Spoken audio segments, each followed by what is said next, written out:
नमस्कार साथियों, एक बार पुनः आप सबका स्वागत करता हूं स्टडी विद क्वालिटी एजुकेशन में। मैं प्रकाश गहलोत, गवर्नमेंट टीचर, आप सबका स्वागत करता हूं। चलिए आज शुरू करते हैं समावेशी शिक्षा के बारे में। समावेशी शिक्षा का क्या अर्थ है, इनके कौन कौन से प्रभावी कारक हैं और दिव्यांगजन अधिकार अधिनियम 2016 के अंतर्गत इनमें कितने प्रकार के श्रेणियाँ, जो दिव्यांग एक श्रेणी है, कितने प्रकार के रोग हैं उनको शामिल किया गया है, इन सब के बारे में डिटेल से पढ़ेंगे। चलिए शुरू करते हैं शुरू से। तो चलिए समावेशी शिक्षा का अर्थ क्या है, सबसे पहले जान लेते हैं समावेशी शिक्षा का अर्थ। समावेशी शिक्षा विशेष आवश्यकता वाले बालक बालिकाओं हेतु शिक्षा का एक ऐसा मॉडल है जिसमें सामान्य विद्यालय के वातावरण को बालक की विशेष आवश्यकताओं के अनुरूप ढाला जाता है। अर्थात इसमें बालक की आवश्यकता अनुसार परिवर्तन किया जाता है, जिसमें बालक सामान्य बच्चों के साथ पढ़ते हुए समाज की मुख्य धारा से जुड़ सके। दूसरे शब्दों में विद्यालय का भौतिक सामाजिक वातावरण एवं शिक्षण तकनीकों को इस ढंग से ढाला जाता है जिसमें विशेष आवश्यकता वाले बालक बालिकाएं भी सामान्य बच्चों के साथ समाविष्ट होकर अध्ययन कर सके, सामान्य विद्यार्थियों की तरह बोलना, खाना, उठना, बैठना इत्यादि कर सके, उसे कहते हैं समावेशी शिक्षा। यदि हम अपनी भाषा में बात करें तो समावेशी शिक्षा का अर्थ है कि जो विद्यालय में सामान्य बालक हैं, उन सामान्य बालकों के साथ जो विशिष्ट बालक है उनको शामिल करते हुए शिक्षा को आगे बढ़ाना ही समावेशी शिक्षा है। अब आगे बढ़ते हैं, इनके कौन कौन से प्रभावी कारक हैं।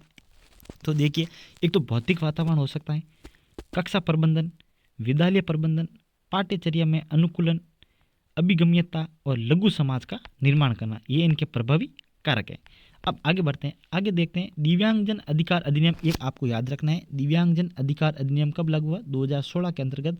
इसमें कितने प्रकार की श्रेणियां आती हैं? तो 21 प्रकार की श्रेणियां बताई गई हैं। दिव्यांगजन अधिकार अधिनियम 2016 के अंतर्गत इसमें 21 प्रकार की श्रेणियां बताई गई हैं। कौन कौन सी बताई गई हैं, इनके बारे में हम विस्तार से चर्चा करेंगे। चले देखो, इसके अंतर्गत कौन कौन सी है दिव्यांगजन का वर्गीकरण। यहाँ पर देखिए, सबसे पहले सबसे ऊपर देखिए, यहाँ पर बौद्धिक रूप से भी बालक क्या हो सकते हैं? दिव्यांग हो सकता है। मानसिक रूप से भी हो सकता है। बहुनिश्चकता का मतलब भी क्या होता है, मैं आपको इन सब के बारे में डिटेल से बताऊंगा।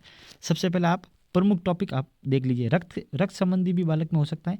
तंत्रिका या नर्वस सिस्टम से संबंधित बालक के अंतर्गत रोग हो सकता है, और शारीरिक रूप से भी हो सकता है।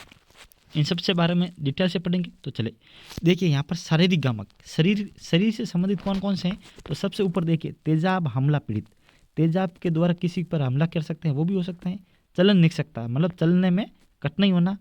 पेश या दुर्विकार, हमारे मांसपेशी में दुर्विकार या हड्डियां का कमजोर होना भी ये एक शारीरिक गामक दुर्विकार है। बौनापन भी हो सकता है। परमस्तिष्क पक्षाघात, परमस्तिष्क का मतलब होता है हमारा मस्तिष्क से संबंधित भी हो सकता है, और कुष्ठ रोग मुक्त भी यहाँ पर शारीरिक गामक रोग हो सकता है। अगला देखिए, शारीरिक दृष्टि के रूप में अंधता, अंधा होना, और अल्प दृष्टि मतलब कम दिखाई देना, यह भी शारीरिक दृष्टि में आता है। अगला देखिए, शारीरिक श्रवण के अंतर्गत श्रवण बाधिता आता है, मतलब सुनने में प्रॉब्लम होना। अगला देखिए, शारीरिक वाणी, ये वाक्य एवं भाषा निषेधता से संबंधित हो जाएगा आपका।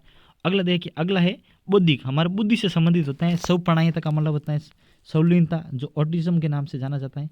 इनके बारे में भी हम विस्तार से चर्चा करेंगे। बौद्धिक असमता और विशिष्ट अधिगम असमता भी ये बौद्धिक कारक है। अगला देखिए आपका मानसिक रुग्णता, ये मानसिक रूप से है। मानसिक रुग्णता मतलब मानसिक चिड़चिड़ापन भी एक मानसिक रोग है।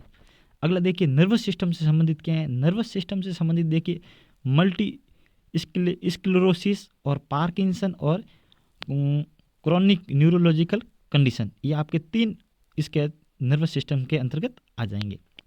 इनके बारे में हम विस्तार से पढ़ेंगे। पार्किंसन रोग क्या है, क्रॉनिक न्यूरोलॉजिकल कंडीशन क्या है, इन सब के बारे में हम डिटेल से पढ़ेंगे। अब देखिए, रक्त से संबंधित भी इनके 3 पार्ट है, हीमोफीलिया, थैलेसीमिया और सिकल सेल एनीमिया। अब आगे बढ़ते हैं, आगे देखिए दिव्यांगता का मतलब क्या है कि इसके अंतर्गत 2 रोग एक साथ हो जाता है। जैसे बधिरा अंधता, मतलब बहरा भी है और अंधा भी है, तो इसके अंदर क्या है, 2 रोग एक साथ हो रहे हैं, तो इसलिए इसको बहुदिव्यांगता कहा जाता है। अब देखिए पहचान, अब देखते हैं हम दिव्यांगता की विभिन्न श्रेणियों की पहचान कैसे कर सकते हैं। अब हमने 21 श्रेणियों की बात की थी, तब 21 श्रेणियों के बारे में अलग से हम डिटेल से चर्चा करेंगे। तो सबसे पहले आता है अंधता। पहली है ब्लाइंडनेस। क्या है? पहली है ब्लाइंडनेस, आंखों की पलकें बंद होती हैं। इसके अंतर्गत कॉर्निया पूर्ण सफ़ेद हो जाती हैं। आंखों की पुतली का ना होना, ये क्या है? अंधता के अंतर्गत आ जाता है। सेकंड नंबर देखिए, बिना किसी देरी से, तो अल्प दृष्टि दोष का मतलब होता है लो विजन। आँखों को बहुत ज़्यादा मलना, बहुत नज़दीक से पढ़ना, पलकों को सामान्य से ज़्यादा झपकाना, आँखों में तिरछापन होना, पुतलियों का आकार सामान्य से कम होना, रंगों की पहचान नहीं कर पाना, आसपास के वातावरण में चलने फिरने में कठिनाई का अनुभव होना, ये होता है अल्पदृष्टि दोष के अंतर्गत आ जाता है। हमने 21 श्रेणियों की बात की, ये था हमारा दूसरा। तीसरा देख दिया, तीसरी श्रेणी है कुष्ठ रोग मुक्त, जिसे कहते हैं लेप्रोसिक्रेट। अब देखिए, जो व्यक्ति कुष्ठ रोग से मुक्त हो चुके हैं लेकिन फिर भी उसमें निम्न लक्षण दिखाई देते हैं: हाथ पैर या अंगुलियों में विकृति या टेढ़ापन होना, शरीर की त्वचा पर रंगहीन धब्बे होना, हाथ पैर या अंगुलियां सुन्न हो जाना, चेहरे का आकार विकृत हो जाना, मतलब टेढ़ापन आ जाना चेहरों पर भी। तो ये हमारे कुष्ठ रोग मुक्त या लेप्रोसिक्रेट के कुछ लक्षण हैं। अब 4 नंबर देखते हैं। 4 नंबर पे श्रवण बाधिता का मतलब सुनने में हियरिंग इम्पेयरमेंट, मतलब सुनने में कठिनाई होना, बिल्कुल भी सुनाई ना देना, इशारों में बातें करना अथवा सांकेतिक भाषा का प्रयोग करना, सामान्य निर्देश को नहीं समझ पाना। स्वस्थ कान की श्रवण क्षमता 70 डेसिबल से अधिक होती है। एक चीज़ आपको याद रखना है कि स्वस्थ कान की श्रवण क्षमता 70 डेसिबल से अधिक होती है। अगला देखिए 5 नंबर। 5 नंबर है क्रोनिक न्यूरोलॉजिकल कंडीशन, ये हमारे नर्वस सिस्टम से संबंधित है। तो इसमें मस्तिष्क और रीढ़ की हड्डी में असंतुलन होना, हमारा मस्तिष्क है और रीढ़ की हड्डी में असंतुलन होना, यह स्थिति न्यूरॉन्स की क्षति के कारण होती है। किसके कारण होती है? न्यूरॉन्स की क्षति के कारण होती है। अब 6 नंबर देखिएगा। 6 नंबर में चलन निषेकता, ये हमारे चलन ये शारीरिक रूप से है, मतलब चलने में कठिनाई होना, हाथ पैर अथवा दोनों में निषेकता होना, पोलियो से ग्रसित होना, शरीर की गति या मांसपेशियों में समन्वय की कमी होना, हाथ पैर का कटना अथवा क्षतिग्रस्त होना, ये सब चलन निषेकता के अंतर्गत आ जाता है। अब देखिए 7 नंबर है बौनापन। वयस्क होने के बाद भी यदि कद 4 फुट 10 इंच या 147 सेमी या इससे कम हो तो ऐसे व्यक्ति को बौनापन की श्रेणी में रखा जाता है। तो ये बौनापन आप सभी को पता है। तो नेक्स्ट देखते हैं। नेक्स्ट है बौद्धिक असमता, मतलब हमारे मस्तिष्क से संबंधित हैं वो है, देखिए हम उम्र के समान कार्य ना कर सकना, हम उम्र के समान कार्य ना कर सकना, सीखने, समस्या समाधान एवं तार्किकता आदि में कठिनाई होना, दैनिक कार्यों, सामाजिक कार्य एवं अनुकूलन व्यवहार में कमी, सामंजस्य व्यवहार से ग्रसित होना, आंखों व हाथों के समन्वय में कमी होना, ये आपके बौद्धिक असमता को दर्शाता है। अब देखिए अगला है मानसिक रुग्णता, बिना किसी कारण के जल्दी गुस्सा आना, मतलब चिड़चिड़ापन, मैंने आपको अभी बताया था चिड़चिड़ापन आता है मानसिक रुग्णता के कारण, गुमसुम या अकेलापन अच्छा लगना, बार बार मूड बदलना, आत्मग्लानि का अनुभव करना और बाहरी वातावरण से अनजान होना, ये मानसिक रुग्णता के अंतर्गत आता है।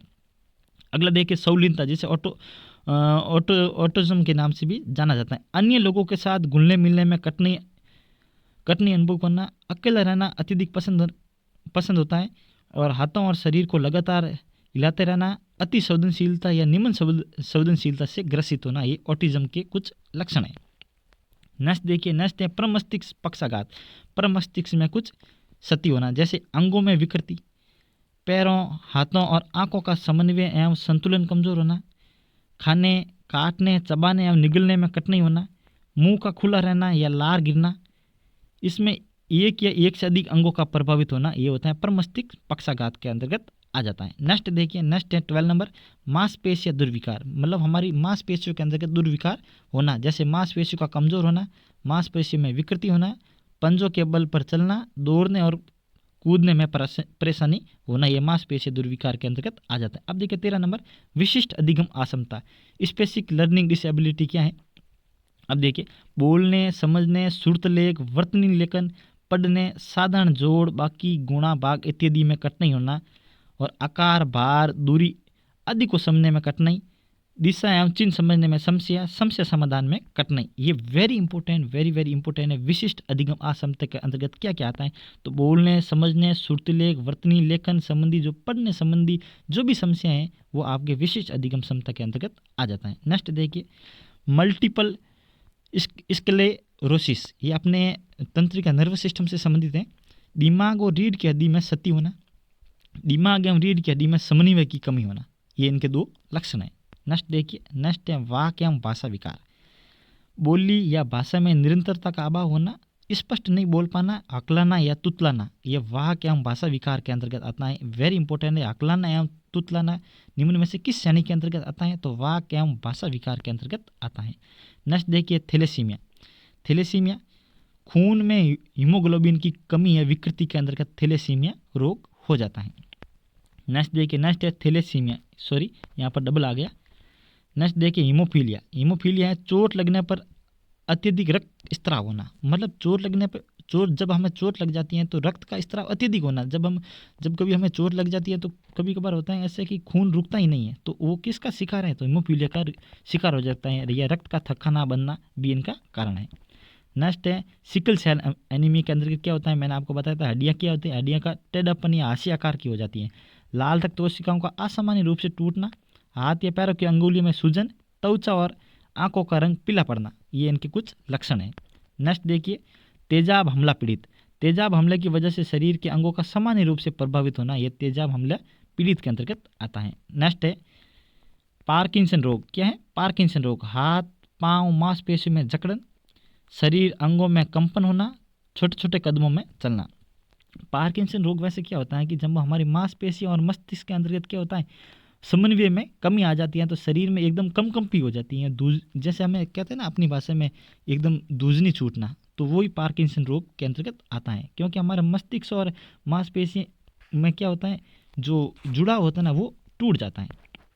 नेक्स्ट है और फाइनल है हमारा बहुनिश्चकता। बहुनिश्चकता मैंने अभी आपको बताया, जिसके अंतर्गत दो रोग एक साथ हो जाता है, जैसे श्रवणबाधिता और आंखों से देखना, मतलब दृष्टिबाधित होना, ये दोनों एक साथ होना। जैसे शरीर में एक से अधिक दिव्यांगता का एक साथ होना, जैसे दृष्टिबाधिता के साथ चलनबाधिता का होना, बधिरा अंधता का मतलब देखने और सुनने में कठिनाई होना, ये जब मतलब एक से अधिक रोग एक साथ हो जाते हैं उससे कहते हैं बहुनिश्चकता। तो गाइज उम्मीद करता हूँ आज का ये आपको टॉपिक पसंद आया होगा। यदि टॉपिक पसंद आया है तो चैनल को जरूर सब्सक्राइब और लाइक कीजिए। मिलते हैं नेक्स्ट वीडियो के साथ। Thank you so much.